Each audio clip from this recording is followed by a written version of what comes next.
Interesting enough, Shardless Bug is often, though it has some number of Wastelands in the deck, usually 2, it's a deck that, while it Wastelands, it usually does not Wasteland aggressively to try to mana screw the opponent. Yeah, this version actually has 4 in it. The versions that we've actually mostly seen, as you mentioned, only do have 2. The mana base here is just a little bit different. There's also 2 copies of Creeping Tar Pit. Sometimes you'll just see 1 of those. So just a different take on the deck, as now Stoneforge Mystic is going to go searching. Again, Rutledge does have a Batterskull and a GTA in his hand already. So other equipment to find, Sword of Fire and Ice. Yeah, so Rutledge still sticking creatures on the board, but he's behind on the board, and I think Kruger's going to press this advantage to continue to 2-for-1 Rutledge as much as he can, basically answering the equipment by killing all the creatures. Yeah. Looks like that will be the game plan here, so there is the sword in the grip. Again, other equipment kind of hanging out over there in the hand as Jeremy Kruger is going to untap. Doesn't have to worry about Thalia anymore. Going to take a draw here, and we'll see what he can find. Looks like a Force of Will was picked up in the hand. Force of Will, not at its best in this particular deck. It's fine. We have seen people play, 2 in the main, 2 in the board, 3-1 split, things of that nature. Again, Kruger playing 4 in his main deck. Yeah, Force of Will is basically the card that keeps the format honest. It's so good against the unfair decks that you need to play 4 of them, but in these grindy, fair matchups, you are 2-for-1ing yourself when you play it. So it's rare that a card your opponent plays is so good that you actively want to 2-for-1 yourself for it. It's good because you can do it in a pinch, but not the best card. And we see here, Rutledge stuck on 2 lands. He does have an Aether Vial set to 2, so he will still get to play, but if Kruger goes on a Wasteland plan, he's going to be able to stop things like equipping GTA, and Stoneforge even putting equipment into play. There's a Shardless Agent too. It's not a little cascade action. There's a him. Jeez, this is a really good turn. So yeah, this is what Shardless Bug does. It grinds so well. You see, first he has a removal spell for a land, then the 3-for-1 in Shardless Agent into him to 2-rock. Finding the Stoneforge there is a little bit interesting to me because I think you'd actually rather just have that Stoneforge be gone. Yeah, I mean, it's just a 1-2. It's probably the worst card in your hand right now. And the equipment, I think, would actually just be, the chances of discarding 2 pieces of equipment is a little bit scary to me. There goes the swords and there goes the GTA. So sword and Batterskull are what's left. Yeah. And Liliana hasn't even been used yet this turn. There is an argument for keeping Stoneforge in play. If Jamie, he's really stuck on land, I think there's a worry that he's going to all his cards are going to eventually be discarded here. So you see he goes down to 1. Mm-hmm. And if that's true, you just want to get cards out of your hand as quickly as possible so that they don't all go into the graveyard. Okay. Rutledge going to untap, Vile Trigger, see if it's going to go from 2. Stay at 2, or go up to 3. And it looks like it is moving on Yeah, out. pretty important decision here is whatever card he draws, there's a decent chance he's going to have to discard it. Yeah. Mother of Runes actually was the draw. Now the question here is, do you deploy the Mother of Runes, or do you just hold on to it with the intention of discarding it? And now this is going to be an attack here. Well, Shardless Agent gets to use one of these things. Yeah, it's like this is an aggressive attack. He is trading a Stoneforge Mystic for a Liliana counter. Yeah. And really, to me, that seems like it's playing into Kruger's plan. Kruger's just trying to 1-for-1 and get card advantage. And Kruger actually thought that his Shardless Agent was going to die when that's not even the case. So now the Batterskull is actually going to leave now too, assuming that Liliana does go up. And it has nowhere else to go. So there's a chance that Kruger, I think he's staring at a Force of Will right now, and another blue card, so there's a chance he might want to just force this. Yeah, and I actually like this. Mother of Runes is one of the most important cards in this matchup for Death and Taxes because it can stop Kruger's plan of 2-for-1ing. It turns off his removal spells. And that's really his plan. He's like that mono black, a lot like mono black in Standard. He's just going to kill things, draw cards. Yeah. And now for Kruger, he's going to play another Shardless Agent. Brutal. There's a Brainstorm. And even though it's not going to be the best Brainstorm in the world, it's better than nothing. Here's a Tarmogoyf and a couple other cards. Liliana's going to actually get to tick up here. He can actually set up with this Brainstorm, put the 2 cards that are relevant back on top of the deck, and just discard the irrelevant card to Liliana that's going to tick up. Yeah, especially if he has a land in those 3. Which that's perfect. Yeah. And it's not just any land, too. This is, almost a borderline perfect draw for how this game is going. Jeez. If you want to talk about grinding, Kruger has reduced his opponent to 0 cards in hand and 3 permanents in play. Yeah. You couldn't really ask for much better. It's exactly what he wants to be doing. Yeah, after drawing Judge Familiar, Jamie Rutledge is going to concede this game. So Jeremy Kruger wins game number 1 in very, very impressive fashion. Charlotte's Bug up a game here with Death and Taxes. These two players do play for top 8. We'll take a look at sideboards, my friend. And you have the Death and Taxes deck in front of you. So where do you start? Well, in the sideboard, I would guess you're going to want to stop some of the 2-for-1s that Kruger has access to. Rutledge has 2 Leyline of Sanctity in the sideboard, and that's a card I do like in the matchup. It's not ideal, but what it does stop is it stops him to Turok, it stops the 2 Liliana of the Veils, and it stops, well, he doesn't have any Thought Seizes in his main, actually. So those are the 2 cards it stops. So that's 6 cards in the deck, but there's some pretty important cards, and I wouldn't be upset boarding that in. Other than that, he's got a lot of different hate cards. He's got Spirit of the Labyrinth that could be good against Ancestral Visions. Other cards, Canonist, Arbiter, I don't think he would be using. The last card he has Cataclysm. One of my favorite cards. It is just expensive. I mean, that's the issue with the card. If you're able to cast it in appropriate matchups, it's very, very good, especially because it does kill Planeswalkers. Yes, it does. Okay. I was had to think of the wording of the card. You get to keep 1 enchantment, 1 artifact, 1 land, 1 creature, and sacrifice everything else. So This card was made in Exodus before Planeswalkers. So you get to keep 0 Planeswalkers. Correct. You do not get to keep any of those. So it actually does a nice job of killing them. And as we saw in that particular game, the Planeswalkers and Liliana and Jace would have been good if it came down. Were quite good there. So there's a chance that Jamie does board those in. On Kruger's side, 2 Toxic Deluge are really good in this matchup. You can say the same thing about 2 copies of Pernicious Deed. Heck, even 2 copies of Golgari Charm, also pretty good.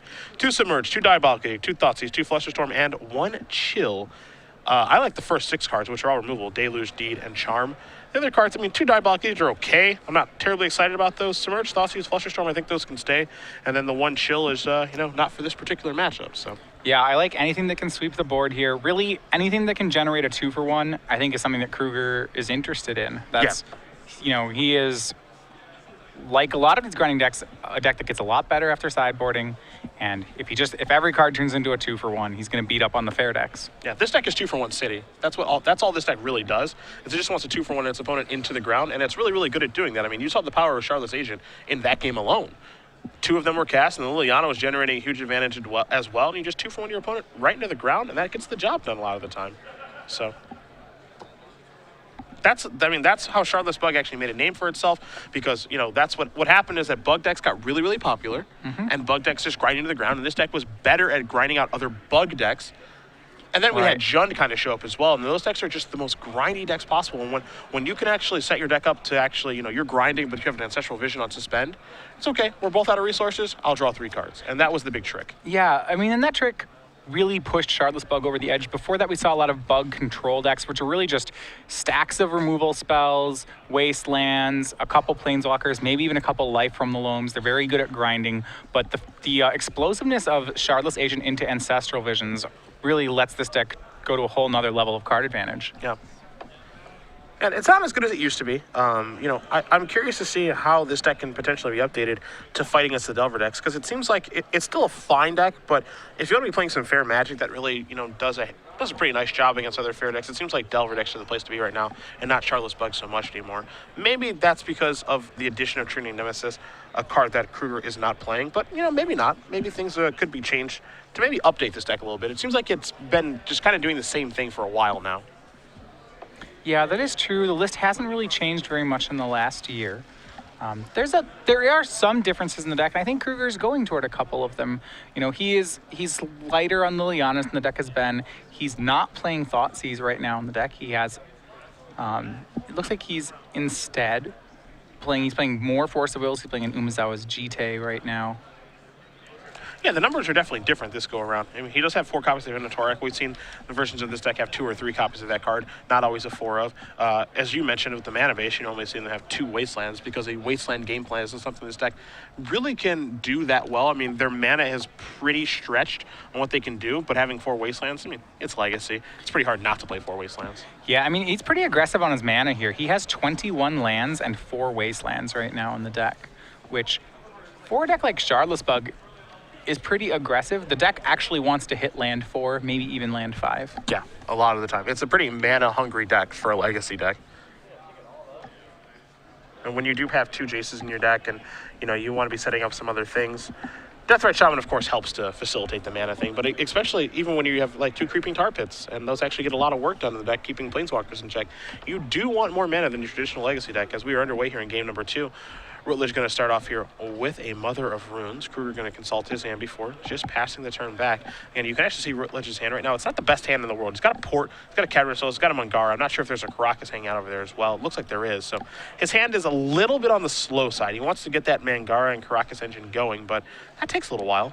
Yeah, turn 1 Mother of Rune's so good for Rutledge here. A lot of Kruger's grinding ability relies on pinpoint removal. So turn 1 Mother of Runes is probably the best start against his deck.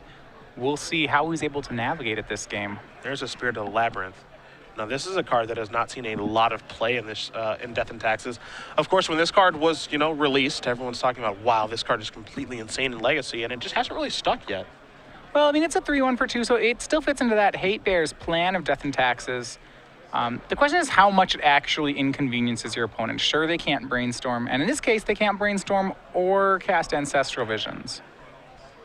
So there is a lot of potential here. I like how, especially it's being protected by Mother of Runes right now. This to me seems like a situation where Spirit of the Labyrinth could be very good. And I'm interested to see just how much inconvenience it is for Kruger.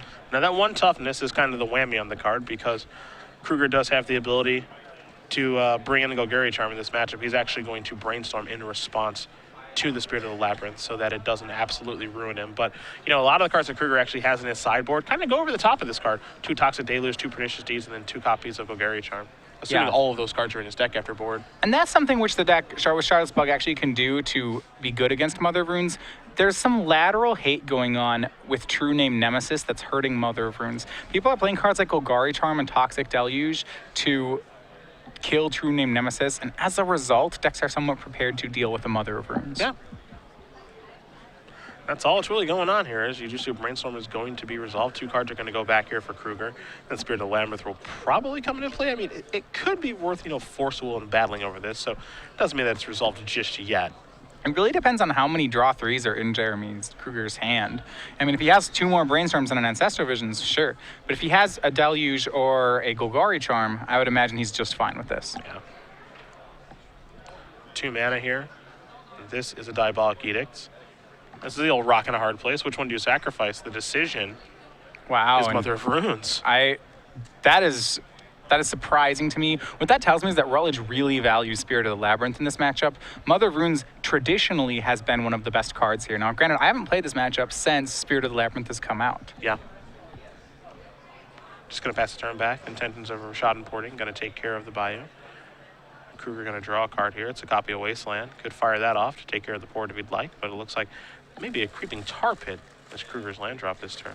Yeah, so now with Mother of Runes gone, cards like that Abrupt Decay that was in Kruger's hand are online.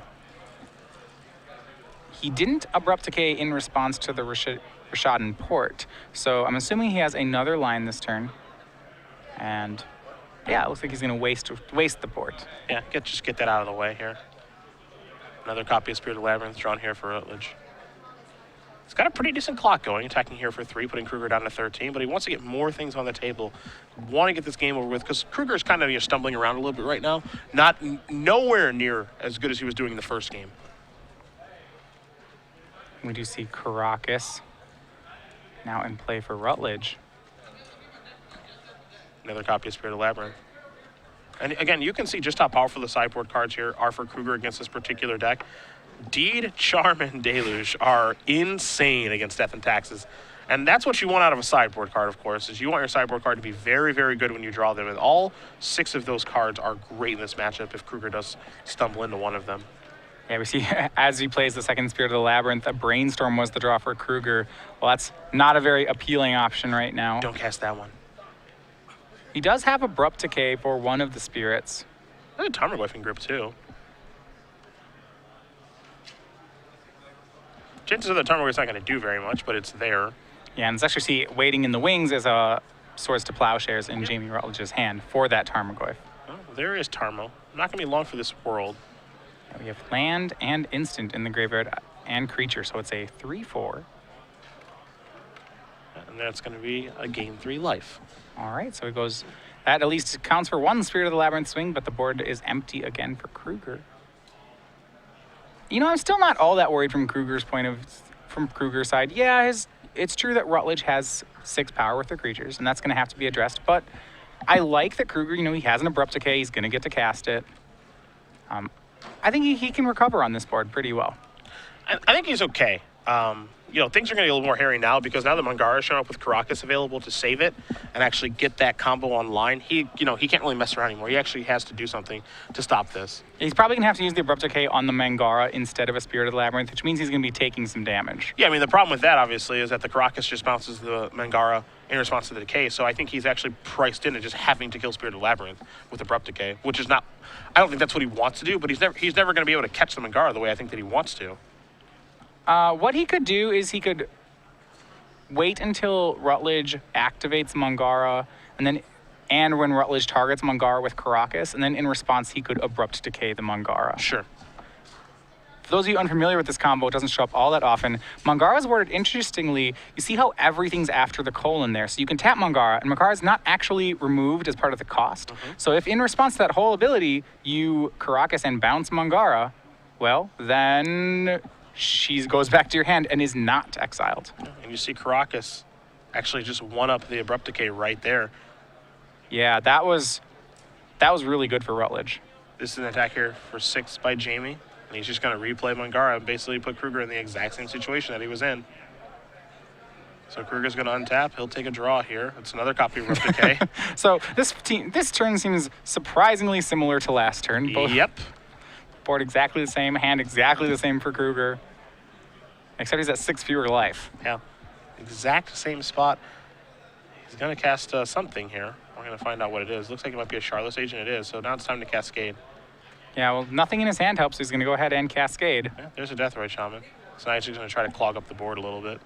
Yeah, and I do think he's dead here. Rutledge has a Swords to Plowshares in hand, so he can Swords a creature, put Kruger to 6, untap, Mangara the other blocker, and swing for the win. Yeah, we'll see if he sees it. As we do here in the booth. Looks pretty good. Yep, end step, the Swords will take care of Deathrite Shaman. It's actually exiled, so it's not in the graveyard there. I don't think it's going to matter, though. Kruger goes up to 5. Take a draw here. Caracas, Mangara, and effect on the stack, and then just kill you. Yep. Just for the extra, we're going to go ahead and Caracas the Mangara, too. Yeah. Take a look at my sweet deck. Look what I can do with it. As we do tie it up here. Death and Taxes, Charlotte's Bug, going to a game 3. Again, winning this match, likely, well, if Jeremy Rutledge wins, he's in.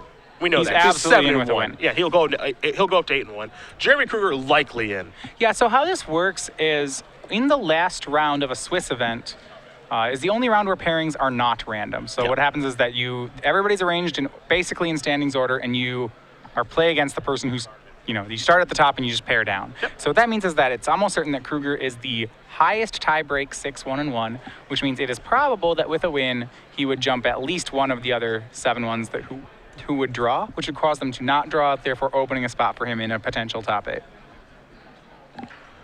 Well, my friends, if you guys are just joining us, we are in round 9 of our Legacy Opens. Cedric Phillips, Matthias on StarCgames.com Open Series here in Dallas, Fort Worth, Texas, at SCG Live, #SCGDAL for your tweets. We've been talking about preview cards all weekend. We had some sweet unveilings over at PAX yesterday.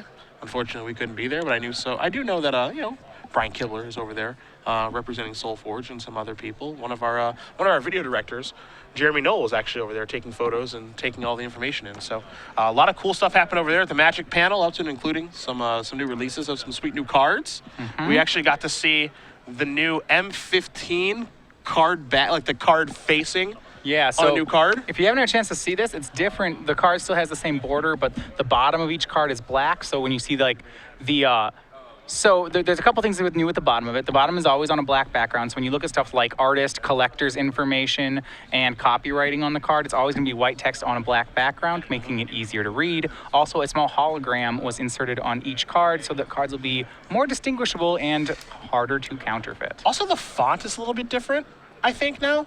The G on Genesis Hydra certainly looks like I haven't seen that before. Yeah, it looks like the font's a little bit different. Apparently, it's called the Balearin font. You see creature, where it says creature dash plant hydra too, it's a little bit different. It looks like a little bit fancier now. But as you mentioned, I think that most of this is to avoid counterfeiting, which is obviously a big deal in our game. So that's really cool. Also, this card was designed, it looks like some of the M15 cards were designed by non-Magic players.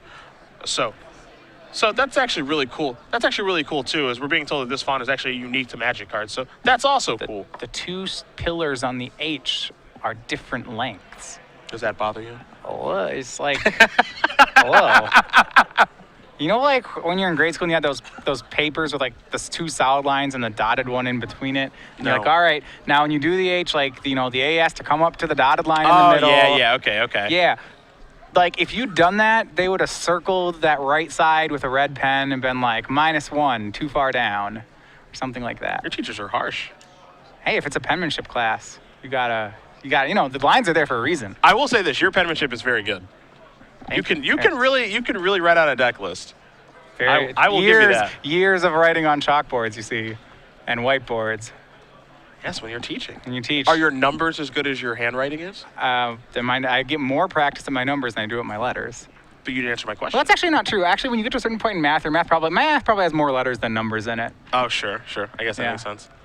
No, the numbers are good. Okay. They're good. Okay. I do European style numbers though, so that's weird. You know, like, so you put the flag on the 1s, you cross the 7s. That way they don't look like each other. That's European style? Yeah, so Okay, that's standard in Europe. The reason you do it is because otherwise your 1s look like L. So if you're like, say you're writing a math equation, it's like 11L plus, 5W. You don't want to have like 11L is really bad to write. If you just like if your L's are just a vertical line and your 1s are a vertical line with no flag, like 11L looks like it looks like 111. Yeah, it's terrible. Okay. So I started doing that in grade school, like putting the flag on the 1, but I didn't know why I was doing it. I think I just thought it looked cool. Same thing with the cross through the 7.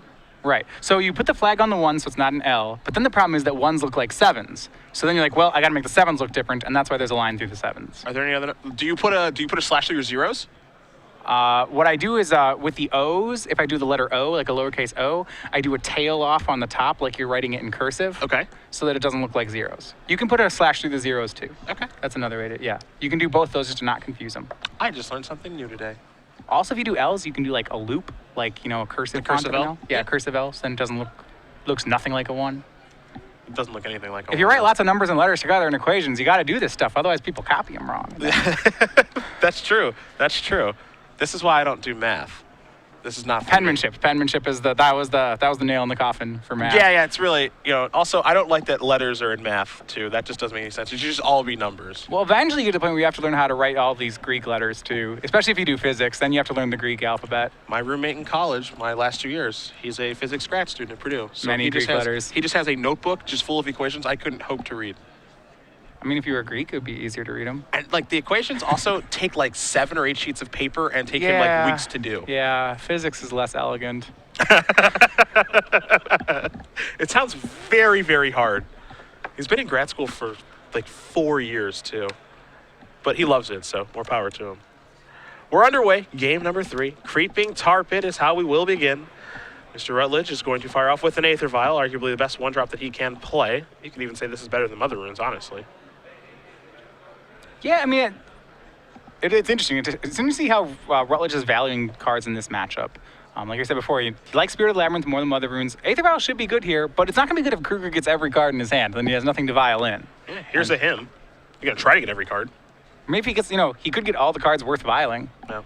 That's the fun of random discard. Fun. There's a reason they don't do random discard often. It's really fun when they just get all your lands. That's the best. You keep a 3-lander on the draw, and then they nuke them all, and they're like, well, that was fun. Now I go. I can't do anything. Shouldn't have kept that 3-lander on the draw. It's too risky. Vial is going to trigger up here to 1. It looks like the him got a Mirren Crusader and a Plains. This is support here from Rutledge.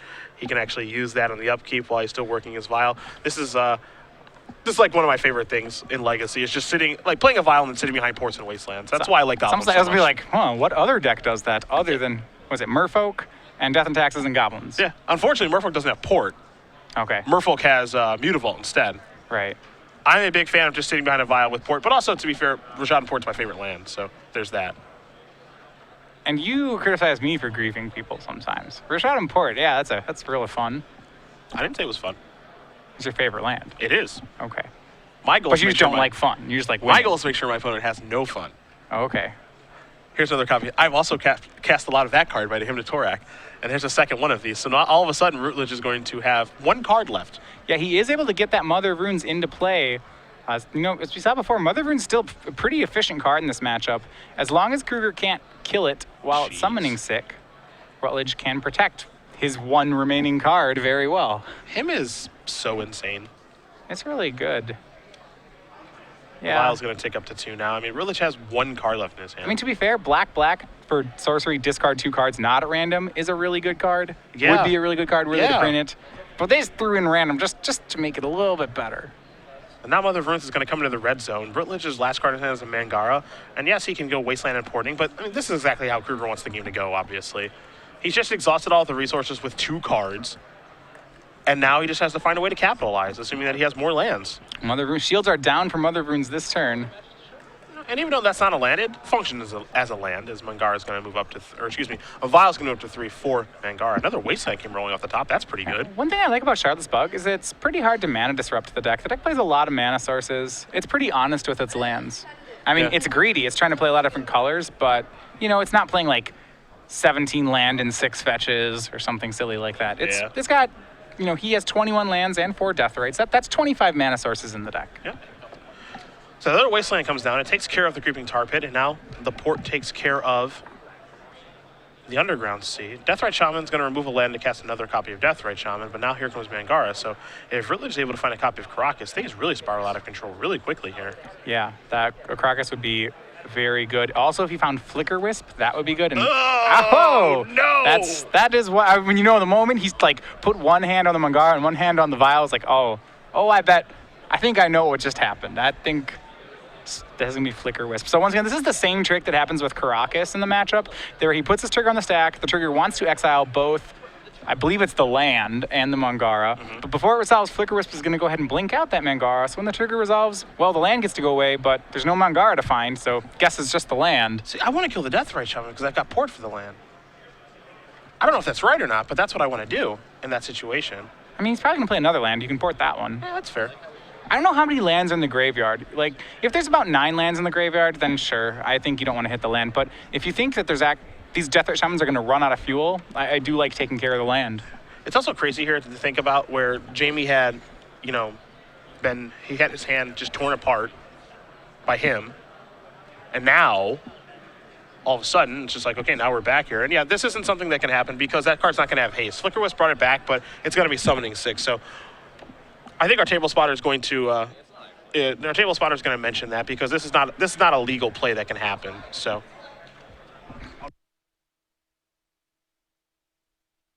yeah, we're gonna go. We'll rewind here for a second. So yeah, remember, a creature has to survive through its controller's upkeep in order for it to lose summoning sickness. Yep. It's not just, it wasn't there that last turn. So we're going to rewind it here, but that is a portent of things to come. It's almost like as soon as Jamie Rutledge gets the chance, he's going for right for the mana sources. Yeah. Yeah, what I really liked about that Flicker Wisp was a great draw for Rutledge. Not only did it flicker the Mangara, giving him another exile effect, but it gave him a 3/1, which really advanced his board. His board was very controlling, but he only had 2 power and really creatures he didn't even want. Like these 1/2s actually held off his attack, but that's going to be true no longer as he's going to have 3 in the air. So Brainstorm looks like it is resolving here. I believe is the case. Yeah, he tapped one of the death rates for Brainstorm. He's hoping to find more lands, and I think he whiffed. So I think he's currently getting Brainstorm locked on 0 lands in the top 3 and no shuffles, which, as we know, soon to come, 1 fewer Deathrite Shaman. Like that, this could be real bad for Kruger. You see he's putting a Baleful Strix back. I'm with you. I think he just might be Brainstorming. I don't even know if he found a land. He's just trying to figure out what 2 cards he wants to put back. Yeah, he had some options there. So he had 2 mana this turn for 1 turn. He could have cast Baleful Strix or Diabolic Edict or Brainstorm. He went with Brainstorm, and I think that's the play with the highest upside. Had he found a land, he could have done all of the above, played Brainstorm, then played a 2 mana spell. It would have been great. The downside of going with the Brainstorm line is if you don't find the land, it's the worst of the 3 lines. Yeah, it's really, really bad news. Like an Edict here would be okay, because I think all 3 of Rutledge's creatures are doing something important. He has a second Brainstorm. Probably want to keep that. Tough to say. I mean, it's not going to dig you any deeper, right? If you're getting Brainstorm locked, you're getting Brainstorm locked. If you're going to be locked for 2 turns, you're getting locked for 2 turns. And there's nothing you're going to do about it. It's up to Deathrite Shamans now to try to get the job done. He also has Umezawa's Jite in his hand. Yeah, so a lot of 2-drops. Yeah, getting that active is going to be really tough. Really tough. Yeah, yep. Death and Taxes, a lot of times can be a prison deck in these matchups. Here's another copy of Deathrite Shaman. So I like that play a lot. Just get more mana, because Yeah. you know that's where Rutledge is going. One question is just how many lands are in the graveyard? You know, how many activations do these guys actually have? not a ton, and I assume that that Mungar's going to take care of 1 of these copies of Deathrite Shaman. And so he's just going to fire away. He says, get that thing out of here. Yeah, so there's 3 lands in Jeremy Kruger's graveyard, no lands in Rutledge's graveyard. So actually, if you're exiling the Deathrite Shaman, I'm questioning how much are you actually keeping Kruger off mana here? You know, he only has 3 mana left. Like, by that, 3 lands left in graveyard. Sure. We know that a land will not be drawn this turn.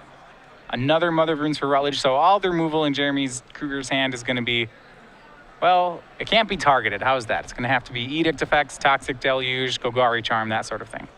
Pernicious Deed, but we're a long way away from that one. How good will Golgari Charm be on this board? It'd be insane. Gonna remove some lands. Is this a charm? This is a Baleful Strix. So he's trying to dig his way through that Brainstorm lock so that he can get a fresh set of cards to Brainstorm off of. I've noted he's only got 1 more land in graveyards, so he did lose a mana source that turn. Another copy of Port looks like the draw here for Jamie. So Jeremy's gonna need 2 lands. And here's a block, it looks like. And Mother of Rune's just gonna say, hey, protection from blue or black, we're good. And I got another Mother of Rune's just in case anything goes wrong. We're gonna draw a card here. Looks like it goes to Chase the Mind Sculptor that was drawn. That's something we're gonna cast soon. Well, Brainstorm's here to help. Yep. How many lands can we find? It looks like 1. Looks like 1 just to buy you. Yep, no ways to shuffle either. Yeah, this is honestly the worst I've seen Brainstorm be in Legacy in a while. But this is just kind of the mana denial factor of Death and Taxes. I mean, it showed up here quite a bit. Mangara, Wasteland, Ports, just not letting Kruger cast his spells. And then the clock, while it's not impressive, it's just a little flicker wisp. It's enough. Right. It's just enough. So going back, one line that Jeremy could have taken if he knew that top card was a Jace, which I think he put it back with a Brainstorm, that last turn he could have Charless Agented to cascade through the high drops to try to reset his deck. Well, no, sorry, he only had 2 lands. So if he had 3 Death Rates, he could have. But I guess he never had a chance to use 3 mana. So does get to keep his 1 land. But remember, these next 2 draws, neither of them are land, and the Death Rates no longer make mana. So yeah, he's fresh Shadow lands in the bin. he has 1 mana, and there's a Reshad Import on the other side. So he's going to take 3 next turn, and the turn after, and the turn after right now. So he's kind of at a virtual 6. It says Port. Let me tap you on the end step. Rutledge is going to untap. Leave that Vial at 3. And Kruger sitting at 15. Now, on that tap on end step, he could be eating creatures, I suppose, or eating spells. He could be using the Death Rate. Yeah, I think I would want to be using the Death Rate in that situation. But I think the real issue here, truth being told, is that there's some frustration on Kruger's side that he's not actually able to cast the spells and do what he wants to do. And he is actually going to eat something this go around. Like, he could have ate something the last time, and it looks like he may have missed one. But yeah, I think he wants to do that too. He just needs to buy time until he finds land. His hand has a lot of really good cards in it. And really, once he gets to just 1 more land, if he can find a Golgari Charm, like, this game's fine. yeah, we're watching an entirely different game if he finds a charm. Not quite sure what card was picked up there. Definitely a 2-mana spell. Stoneforge, Spirit of the Labyrinth. Didn't find anything, so I'm going to go with Be surprised. Spirit. Thalia works too. Ooh. Yeah, that might be the best of the ones that you mentioned because he's so constricted. Now he's going to need another mana. Yeah. That's great. Death and Taxes doing one of the things it does best, and that is being a prison deck. Yeah. It's really funny because just a lot of cards that Death and Taxes plays just seem like relatively fair. I mean, truthfully, they're not fair, but given the context of Legacy, they seem like they're fair. Like Mother of Runes is one of the best one-drops of all time. So is Vial. Flicker Wisp just interacts very well with the deck. Thalia is very good. Port was a card that was banned and block constructed. Like, Yeah. this has a lot of good cards. It's got a lot of really good cards. It's interesting because the creatures are all so utility-ish. You know, Yeah. they aren't. What is it? It's so well tuned to beat Legacy. I remember there was a couple opens ago. I believe I was working this with Patrick Sullivan, where between rounds, Andrew Shrout and I, we played Death and Taxes versus Mono Black Devotion from Standard. And like, it's pretty close. Mono Black Devotion actually has a lot of game in that matchup because Death and Taxes is so tuned to beat a Legacy meta. There's like, you know, if you just like play basics and play Gray Merchants, like that kind of stuff can actually be hard for the deck.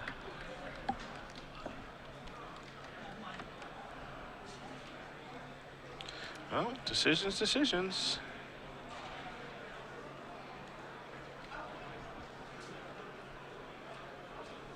Yeah, can't. So Kruger is he's not taking too much damage each turn. Now he's taking 5. And he actually is gaining 2, so it's like a virtual 3.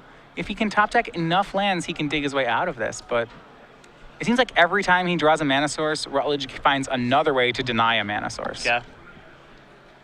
There's a sword. That's... Well, okay, that one's at least not a mana source. I mean, the second Deathrite for a while now hasn't been relevant. Sure.